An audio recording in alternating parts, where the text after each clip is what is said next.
Hey, welcome, guys. Been a while. Probably been a couple months since I did my last podcast. So changes. I've changed the name of the channel to Barking with Big Dog instead of the Raging with Ryu. Rolls off the tongue easier, and Google doesn't get as PO'd about the Raging title. Anyway, so changed my IG handle as well. Now I official Bill Heron at IG instead of the Ryu Dog. A little bit away from the Japanese stuff. A lot of people don't have a grasp on how to pronunciate it. And anyway, so for anybody new that's following me that doesn't know the history, and for people that have been keeping up with me for a while, here's a update of the last year and a half, almost 2 years have been. I decided I was going to do a bodybuilding show. I was going to get all set, pick the Dexter Jackson Classic. We came back from vacation in Cancun, 2022, I believe it was July. Started having some issues, shortness of breath, things like that. Won't go into the my personal theories of why.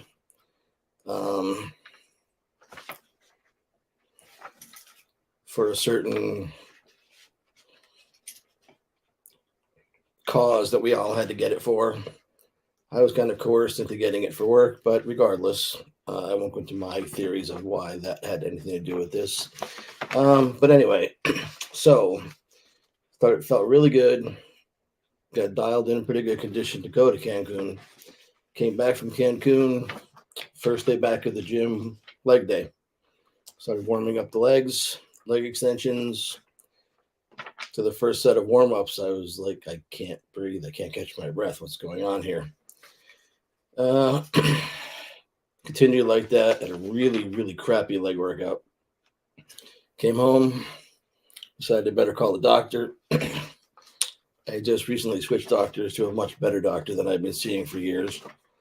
Got in to see him and was told I should probably go for an echo and ultrasound, all that good stuff on the heart. And it ended up coming back. I'd had a congenital birth defect all my life since birth, a leaky aortic valve. It was diagnosed. Hate to use the word diagnosed. It was picked up when I was an infant, and they would tell my parents and my grandparents, whoever was taking me for my checkups and my immunizations as a child, oh, Bill's got a heart murmur. He'll probably grow out of it. Never really had that big an issue with it. Got my first real adult job, my first real adult doctor, from a pediatrician to a real doctor. And she sent me for an ultrasound because of the heart murmur. And came back and said, okay, here's the deal. You have a leaky aortic valve. Not that big a deal if you have no issues, no symptoms. You're not having bad shortness of breath. You're not having weakness. You're not having this, that, the other thing. Don't worry about it. So from the age of like 18, 19 till 2022, no issues. Actually, it was earlier in 2020. I think it was 2021 was the vacation we came back from. And it came back. It was significantly worse than it had been. And I needed to have the aortic valve replaced. I said I didn't want to do it. He asked why. I said, well, I can understand that. Here's the straight deal. You don't get it done, you'll be dead in a year, give or take. It's just going to get worse. You'll die. Yeah, you need to at least go see the cardiologist. Cardiologist did his spiel. He almost, I have to be careful how I phrase this because YouTube and Google will freak out and take this down. We had an animated disagreement because he kept coming on to, well, I know you don't want to have surgery because you're scared. It's okay to be scared. Everyone has fear. And finally, it's like, dude, I am not scared. I am not afraid of death. Death does not scare me in the least. I've been clinically dead 6 times up to this point. And it wasn't anything to be afraid of. They brought me back. It is what it is. And I just said, I'm not going to do the surgery. I had the bucket list of doing the bodybuilding show. He's telling me you can do everything you're doing now after surgery, but you'll feel better. You won't be out of breath. You won't have this, the other thing. I said, no, well, I'll have like a foot-long, 18-inch scar down the center of my chest because they told me I did not qualify for the transaortic surgery that they go up through your femoral artery and do the valve replacement that way.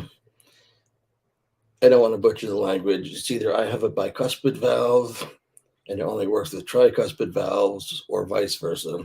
But I have the rare valve that you can't go through the leg. So I said, nope, we're not doing it. And he tried to put my wife on me. He played on my wife's sympathies. Oh, look at your wife's not happy about this. You're going to leave your wife, your son. And I said, my son's almost 30. I know he doesn't want to lose his dad, but he's not a little boy. And my wife knows my feelings on this. It's quantity of life for me. I beg your pardon. It's quality of life for me, not quantity.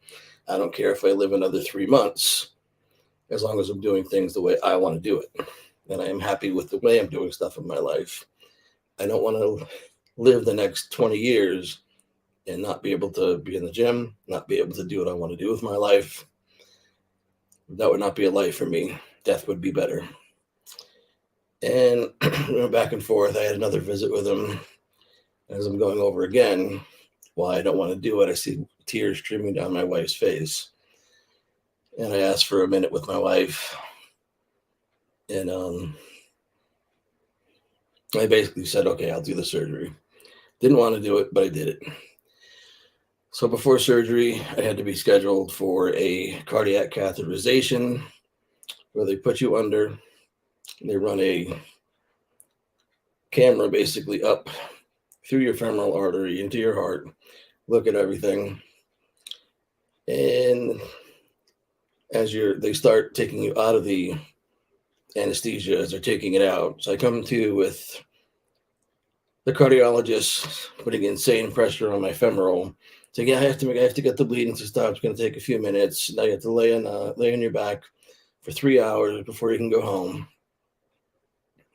Perfect. So, end of the day, we went home.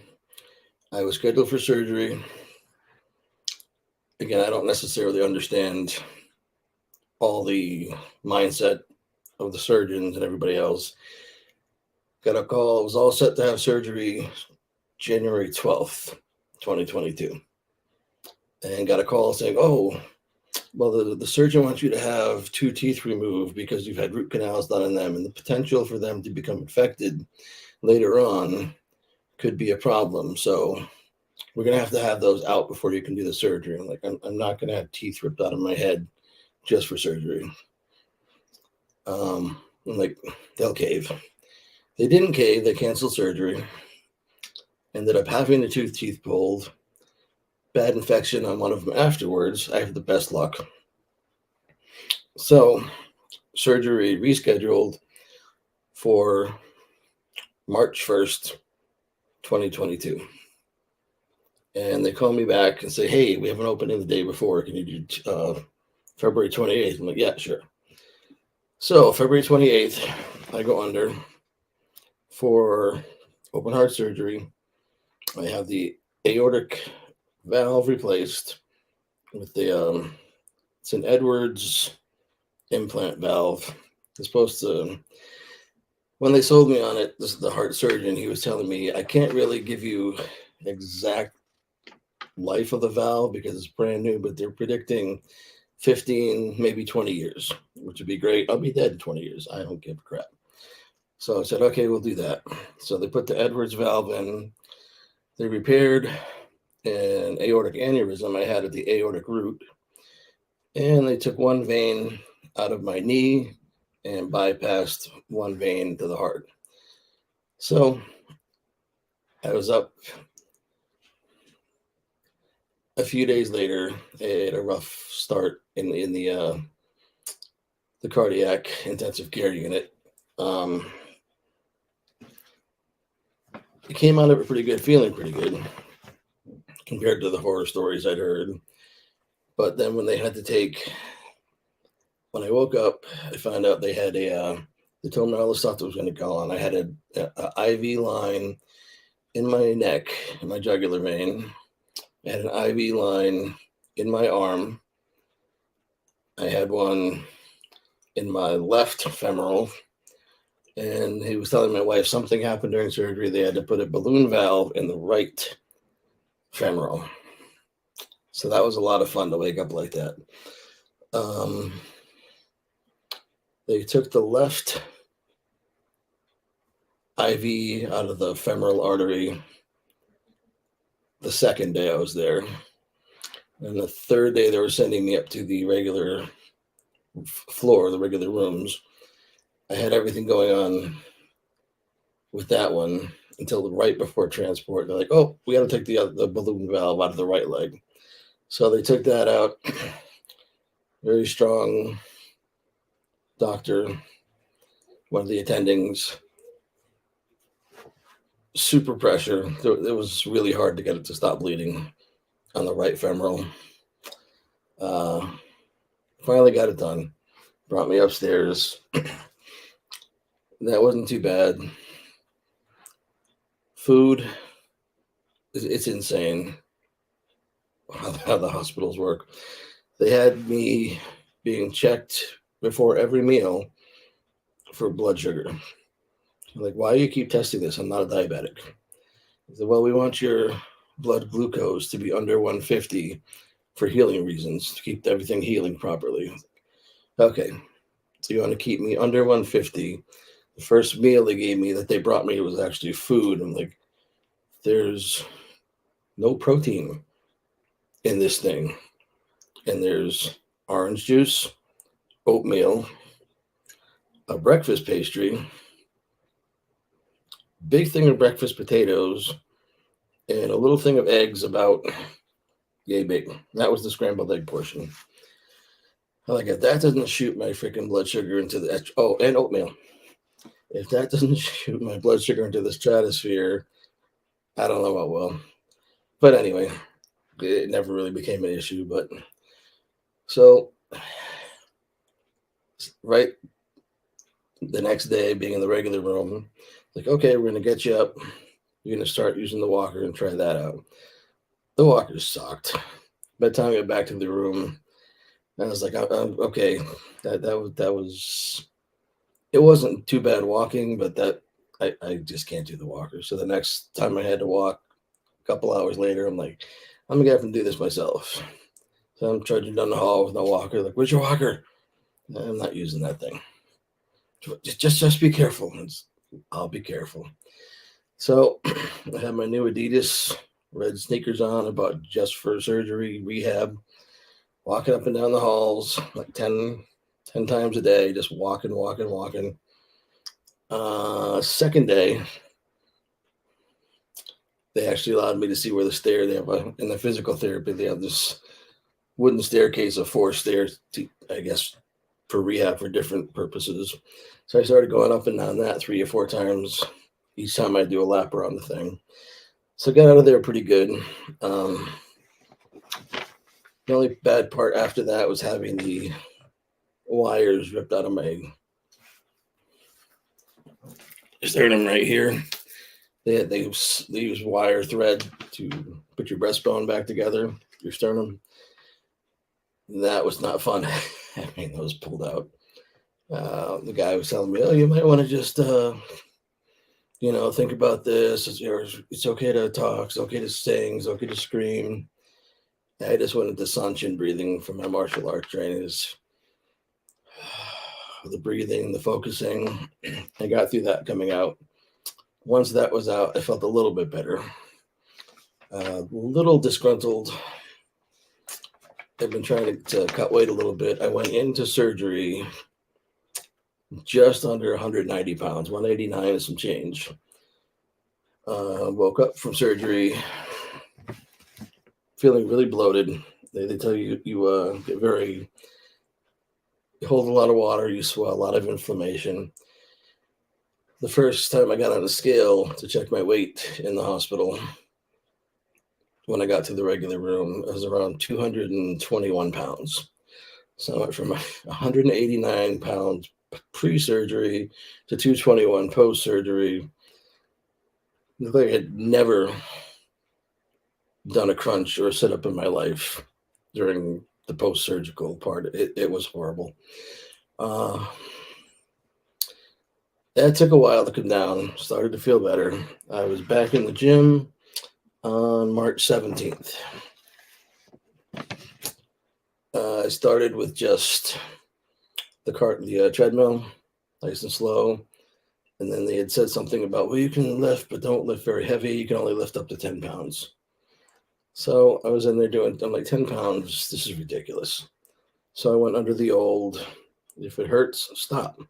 If it doesn't hurt, keep going. So I started doing curls, legs. It was an embarrassingly light beginning to the legs. It sucked. But it's a start. I wasn't just sitting on the couch or sitting in the chair. So I did the cardio, the legs, I was doing dumbbell laterals for the shoulders. And then I got brave enough after a week or so to try pressing movements, the overhead press for the shoulders. And then I got really brave with just the bar and the Smith machine, going down and up very slow, seeing if I was feeling anything in the sternum. They said even though the heart felt a little better, it would take 6 to 8 weeks for the sternum to heal. So I had to make sure I didn't do anything to screw up the sternum healing. But I started to make progress. Went back to work March 22nd. Couldn't stand to be sitting at home watching ridiculous, insane garbage on TV. So I just started working, a lot of walking at work, laps around the plant, and the training. Finally, we decided we were going to try to do vacation again. I didn't get into as good a shape as I wanted to, coming out of heart surgery. July 19th, 2022, went to Cancun, still rebuilding. Lungs are better. The breathing was better. Got to July 23rd, 2022. I decided back on course. I'm going to start building up, adding some muscle, and do the July 2023 Dexter Jackson Classic. Started doing pretty good. Had been working with one coach, and we ended up kind of parting ways. It might have started sometime after the heart surgery, and I just didn't notice. My metabolism started to really slow down.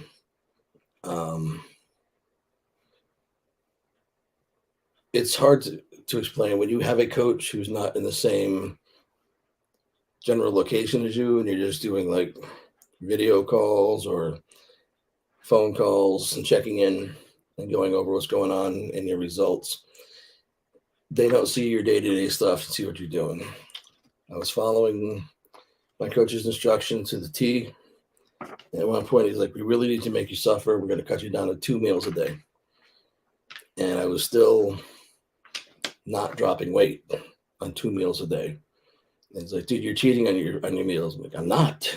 I don't know what the hell's going on. And he's like, oh, it must be, the set point. Your metabolism's at a set point. We need to reset that. So it started to get closer to April. And I'm like, I'm not going to make this show. So I ended my training with him. just going to go solo. And then I hooked up with another coach. He's like, well, we'll get you in the best shape we can.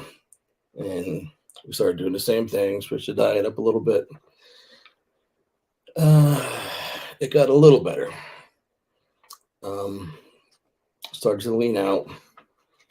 It was down to about 174 to 177 at this point. The Dexter Jackson Classic was scheduled for July 21st. It was June 25th. I'm on the treadmill. I had an hour and a half worth of cardio that day. So I did half hour in the morning, came back. It was Sunday afternoon. I'm like, all right, done for this day here, doing my stuff around the house, get in the treadmill, do my hour cardio. 13 minutes in, I'll never forget, it was exactly 13 minutes into the treadmill session. I was in the worst pain of my life. I don't know. I'm like, I'm just walking on a treadmill. How can I be in this much pain? So I hit the stop. I get off the treadmill. I'm in my man cave going, what the hell is going on? Felt like somebody, I understand now when they say a gut shot. If you're going to take somebody out painfully, shoot him in the abdomen. Because that's just what it felt like. I couldn't sit. I couldn't lay down. I couldn't stand up. There was no comfortable position to be in. Like hollering for my wife, she came, what the hell is going on with you? I don't know. I'm in a lot of pain. Help me get to the bathroom. Maybe something's going on. I have to go to the bathroom. Couldn't go to the bathroom. Could barely get up off the commode. I was like, get me to the bedroom. Let me feel if I lay down. That was the biggest mistake. Laying down was a bad position to be in. So I'm going to call the ambulance. I'm like, don't call the ambulance. I have a show coming up in just under 4 weeks, like 3.5 weeks. I'll get through this. I'll be fine. Got me seated in the rocking chair in the living room.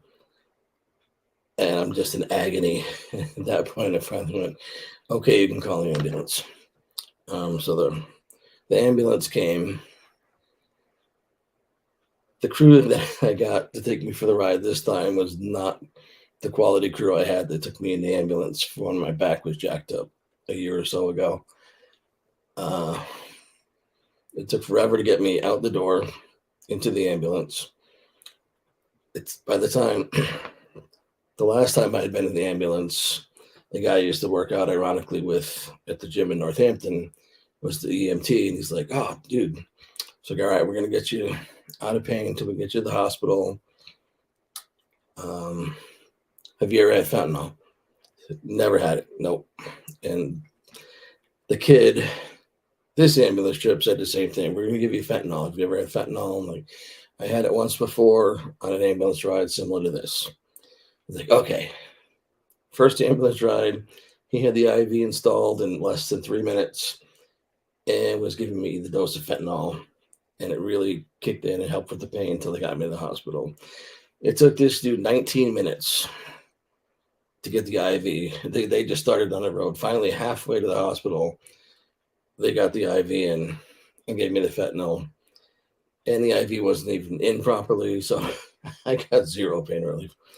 So I'm sitting in the ER, and they're like, all right, we give you something else for pain. They looked at the IV, and they're like, this IV is a joke. They put a new IV line in, gave me, what the hell did they give me? Morphine.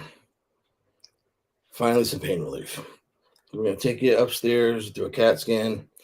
I'm like, okay. They do the CAT scan. Nobody's telling me anything. They put me back down. Finally, they come in and go, oh, we're going to admit you, and we're going to have the surgeon talk to you in the morning. Talk to me about what? He's like, we have to have surgery tomorrow. I'm like, I can't have surgery. I have a show in less than 4 weeks. Your appendix is ruptured. You're actually seeping pus, infection, and a whole bunch of other garbage into your abdominal cavity. You're going to die if you don't have surgery. I said, I got to do the show. I'll have surgery after the show. They're like, all right. And again, I give me a second to call my wife. And she's like, honey, just do the surgery. Please, for me, do the surgery. I agree to the surgery. And like, yeah, we're gonna have to admit you and do it tomorrow because we had a problem with the HVAC in the OR. The air conditioning went out. We couldn't do any surgeries. It was too hot in there. So they booked me into a room, and I had surgery right about 11:30 on June 26th. And they're like, oh, we're gonna do it laparoscopically, however the hell that's pronounced. Where they're gonna put the tubes in, the cannulas, blow you up with gas, see what they're doing, take care of you. So that was pretty uneventful. I came to, I was sore and pissed that I was so bloated, but it is what it is. They brought me some toast and something to drink. I was starving. I hadn't eaten since Sunday morning. This was Monday, almost dinner time. So finally get to see the surgeon. It's like, yeah, we did that. It was pretty bad. You had a bad explosion of an appendix. We took the appendix out through the navel. Yeah, we noticed a couple of things. You actually have a small, slight inguinal hernia. I'm sorry, I had inguinal hernia. Hernia is a 93, a slight umbilical hernia. We noticed when we were taking the appendix out. Like, why didn't you fix it? You were right there. Oh, well, we weren't there for that. But you noticed it and didn't fix it. Thank you. So they're like, you have to be careful getting in and out of bed. You have one stitch on the left side, and if you move wrong, you can pop that stitch, and then you could have some herniated tissue over there. So I'm like, great. So yeah, rubbing very gingerly. So they bring me my meal the next day for breakfast. I couldn't eat shit. They brought me eggs. And again, the traditional high carb, high sugar, high glycemic index foods for breakfast with about a teaspoonful of scrambled eggs. It was the worst thing I'd ever eaten in my life. I couldn't get it down. It felt like the food was stopping right about here. So get through that. They bring me lunch, same deal. Couldn't really eat the lunch. And finally, dinner time, my wife had come a few times, brought me some stuff from home. So I was drinking my protein shakes in between to keep my strength up. So finally they kept going, well, have you gone to the bathroom yet? Like the second day I was able to go to the bathroom, a very small bowel movement, nothing major, nothing to write home about. After that, I could not defecate to save my life. Couldn't poop, couldn't eat. And I think they just wanted to get rid of me at this point. Like, we're probably going to let you go home Wednesday if, this test comes back and that blood test comes back. It's like, great. I want to get the hell out of here. Went home Wednesday, late morning, early afternoon. Still couldn't eat. My wife did everything, cooked all kinds of different things, brought me food, brought me stuff to drink, and it was rough. Sometime around late Wednesday night, I started vomiting, which did wonders for my stomach. Only it wasn't regular vomit. I'd never seen anything like that. It was dark green, nasty, hot garbage. And I'm like looking at the bucket going, that's bile. Don't tell me my gallbladder shit the bed too. What the hell? So, but every couple hours, I threw up a bunch of bile. So finally, Thursday afternoon, my wife's like, should I call the doctor? And I'm like, no, it'll pass. It didn't pass. Thursday night, I'm vomiting bile still, on a regular basis. Friday morning, she calls and says, hey, he's can't eat. He's still throwing up green bile. He's in agony. They said, we'll see how he is in the morning. If he's no better by Saturday, we'll have him come in and we'll book him back in the hospital. and we'll take some more tests. We'll see what's going on. Maybe he's got an obstruction. We'll take a look. I'm not going back to that goddamn hospital. So I started, thank God for Fiberlize. It works. This is great shit. I kept taking my Fiberlize twice a day. Went to a third time, 3 times a day, starting on like Friday. I've been taking it like 2 times a day up till then. Friday started 3 times a day, pounding the water. Finally, Saturday morning, early morning, about 2 or 3 in the morning, I'm up. I'm able to go to the bathroom. I'm able to have a normal bowel movement. It was better. The only problem through all this, I didn't gain a ton of weight, but I had a huge, with the gas and everything else, my stomach was literally out to here. I looked like I was 4 months easy pregnant. Lean in the face, lean here. My calves and my shins were still very vascular and lean because I was prepping for the show. And everything was very lean except for the big Santa Claus bowl full of Jelly Belly. Had a appointment with the doctor for a follow-up, the surgeon. And by that point, she was like, "Oh, it looks like you're okay. You're able to do stuff now. It's your normal functions." I'm like, "Yeah, pooping normal. Everything's good like that. Feel much, much better." And she's like, "Yeah, we could tell, and that's the CAT scan. We sent they sent me for another CAT scan. They're like, you did have a lot of backed up material in your intestines. You were very backed up. We thought you might have an obstruction, a bowel obstruction." Awesome. And nobody said anything to me. Love this hospital. She goes, "But looks like you worked it out yourself with what you were doing at home." Like, yeah, thank God.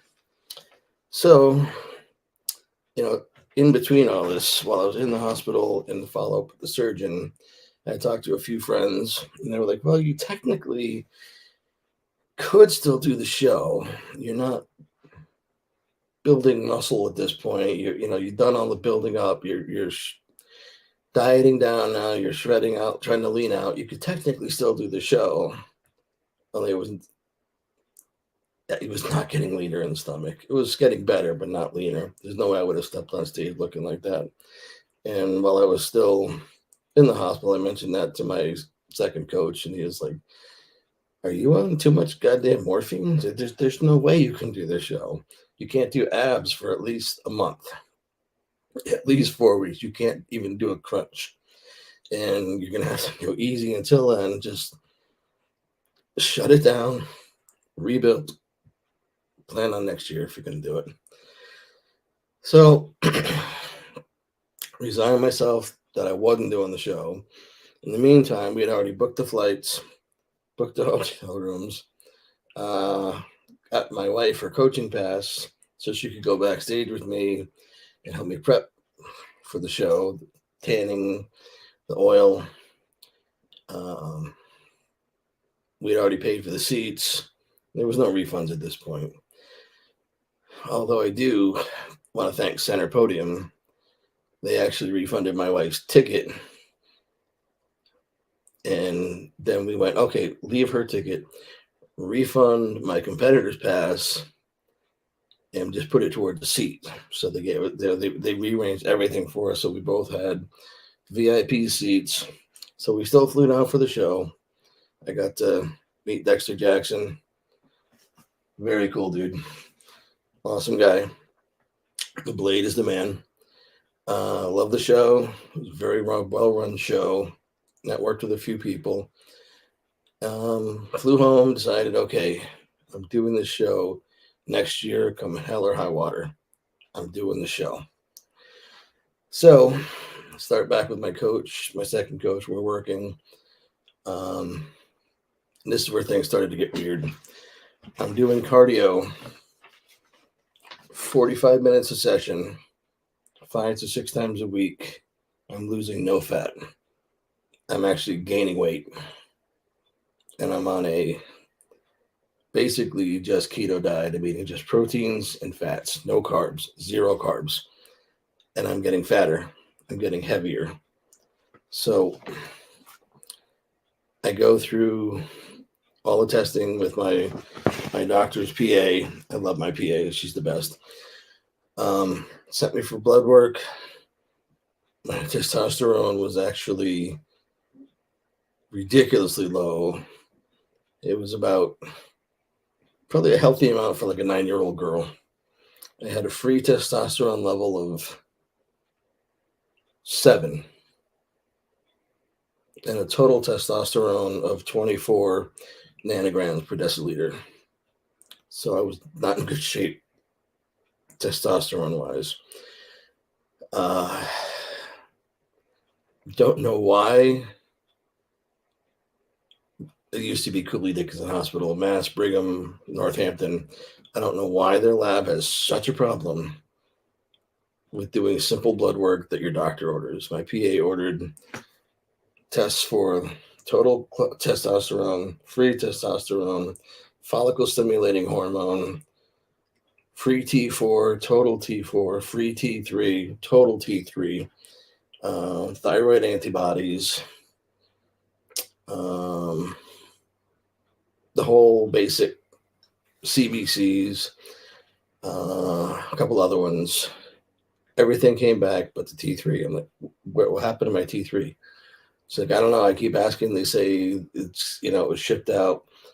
So they finally get back to my doctor and go, oh, yeah, we forgot to do that one.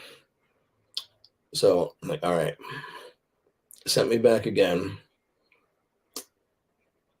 And I'm sorry to use the word idiots, but the idiots ran it again. T4, free T4, thyroid antibodies, no T3. So we finally go to Holyoke Medical Center. She has me do the blood work there. They finally strike Bader and do the T3 and the whole 9. So normal T3, which is what basically is the whole fat burning process of the thyroid. Normal T3 levels are between 2 and 5 nanograms per deciliter. My level was 0.03 nanograms per deciliter, so almost 100 times lower than what it should be. So she immediately put me on T3 supplementation, levothyroxine. It's starting to help a little bit, but it's still low. So all this time, I'm telling my second coach, I'm like, this is this, this is this. He's like, well, your gear's fake then. I was like, dude, my gear's not fake. I said, my testosterone's back to where it's almost where it's supposed to be. It's should be where it's supposed to be. And I'm still waiting on the T3. And he, without naming names, he was an awesome coach, very knowledgeable, been in the game for decades, lots of clients, knows his shit. But he's got so many clients and he's heard so many excuses that he's like, yeah, whatever. You're just, before I told him my T3 was feeling like it was low, he's like, you're just eating too much. Like, I'm eating exactly what you told me to eat. It's in the logbook. Why would I be paying you to coach me and then sabotage my diet? I'm eating what I'm telling you. No. Food is your drug of choice when you're stressed or anything. That's what you're going to the food. Okay, doctor, now, whatever you say. So got the T3 back, and I was like, hey, just to let you know, he's like, that's not why you're fat. You're eating too much. Okay, well, I think at this point we should part ways because you're assuming, never having met me personally, that this is what you've pigeonholed me as being a junk food junkie and eating all kinds of shit food when I'm not. So anyway, thyroid is still being corrected. She may have to adjust it up again to get it where it's supposed to be.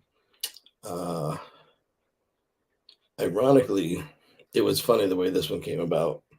My wife has a problem with her ear, her left ear, something to do with her circulation, where it'll get super hot, red hot, and burning.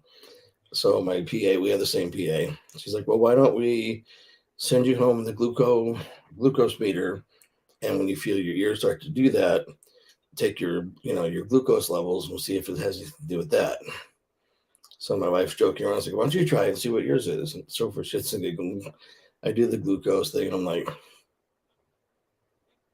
172. Normal should be in like the 120-ish range, when you're eating and all that other good shit. So I took a fasting blood glucose over the next few days, and it was like 156, 164. So I let my doctor know, and she's like, "Yeah, let's check that out." And apparently, we didn't pay much attention to it because for 54 years, my A1C, my blood glucose, everything's perfect. Never a hiccup, nothing. Apparently, and I kind of knew that was one of the issues with it. When you use GH, it will increase insulin. I'm sorry. Increase insulin resistance and decrease insulin sensitivity in your body. And if you don't adjust it with exogenous insulin, it can basically make your pancreas, your beta cells burn out trying to keep up with all the resistance from the GH and the carbs you're eating. So basically, I went from 54 years of no issues to now I'm 56 and essentially a type 2 diabetic. I have to take insulin now. Don't know if it'll ever readjust. It probably won't at this point in life. But started to have issues with the blood sugars, and I'm using insulin and a glucose meter to keep that in check. I don't know if my kidneys felt jacked up or my lower back was jacked up just from too much leg and back work, or one of the supplements I was taking has a propensity for very intense pump in the lower back. It really makes it a lot of blood. You get like a muscle pump. So my PA is sending me for ultrasounds now. We did the follow-up blood work on that. My BUN came back high. Some of the AST ones came back high. The creatinine came back high. Not kidney failure high, but high. And the, what's that one called? Estimated glucose something or other, EGF. I'd always had greater than 60, which means you're at zero risk for kidney problems. This last one I did, and it irritates me because it's estimated. They say they estimate it. So it was at 55. It seems like a very small window. 55, they say it's chronic kidney failure area, and higher than 60 means you're perfectly good. But she's got me set December 14th for a scan of my thyroid to see if that's got to come out, because it might not be working. Let's see if it's healthy or if there's issues that go along with that. Having my parathyroid ultrasounded and my kidneys ultrasounded. The kidneys have been feeling much better. Well, I shouldn't say the kidneys. The lower back has been feeling much better. No problems back there unless I go really heavy on squats or a lot of hyperextensions on the back day. Also, the BUN, the creatinine will go through the roof when you're on a high protein diet. I'm probably taking it somewhere about 400 grams of protein, maybe a little more a day. So it's going to look like there's kidney issues when there's not. But I should know after the 14th how everything's looking. I'm still set and on point. I'm actually bulking right now, which is why I look like I've got more chins than a Chinese phone book. And I've got some mass, but it's not defined. Trying to gain some more size. My newest coach has got me on that diet. We're going to start cutting probably around mid to late January for the Dexter Jackson Classic this year, which is again in July. I think it was July 22nd or 23rd this year. Don't have the calendar in front of me. My goal is to do this show. I'm going to get one done. Despite any of the issues going on with the health, I will be on that stage in July. I will be. It's one of the great motivational songs I listen to, or motivational talks that plays in my headphones when I'm training. Sometimes to be a champion, you got to be willing to die. You know, I don't want to die, but I'm willing to push myself to that point. I'm going to train. I'm going to get on the treadmill. I'm going to do what I have to do. So if you guys want to follow along on the journey, this is what it's going to be. I'm going to keep posting updates. I will be on that stage. I'm not going to fail this year. Between the heart and then the appendix, keeping me out of the last couple ones, it's going to happen this year. You're going to have to kill me to keep me off that stage. I'm going to do another update show. If you guys have any questions, you want to have anything addressed, let me know. I might go live next time. You guys can have your, comments posted right as we do the show. Let me know. Otherwise, it's good to touch base with you guys. Let you know what's going on with me. Keep training. Keep the faith. I do want to say before I leave one word of thanks. It was Mr. Olympia, Derek Lunsford. Chatting back and forth with him a little bit on Instagram. He's really kind of re-inspired me and my faith. I kind of lost faith for a long time. And from when I was younger, when I used to go to church and go to Catholic school, he's really kind of put me back in touch of why I should be thankful, and then realize my life frustrating, but I am truly blessed. I left it out earlier, but I'm also have been diagnosed with autoimmune. I have, now they can't decide. I tested through the roof for rheumatoid arthritis back in 2019. When we tested recently, it's testing negative. But then that famous, just because it doesn't show you have rheumatoid arthritis doesn't mean you don't have rheumatoid arthritis. And just because it tests high for it doesn't mean you do have it. It's crazy. But it's either rheumatoid arthritis or osteoarthritis. I try not to tell too many people because they don't understand. When you're walking around and your body is basically in constant pain 24/7, you try to be as friendly and nice as you can, but it doesn't always work out that way, and you come across as a prick sometimes.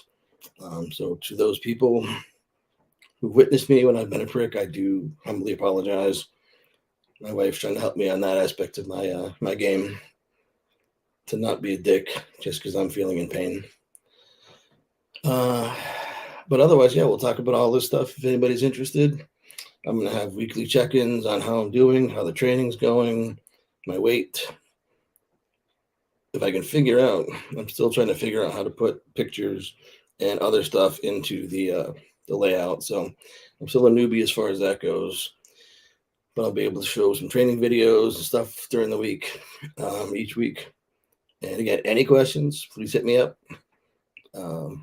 Either my Instagram or comments here, and I'll address any questions you have. Thanks for here. Thanks for being here. Thanks for listening. Love you guys. Peace. Till next time.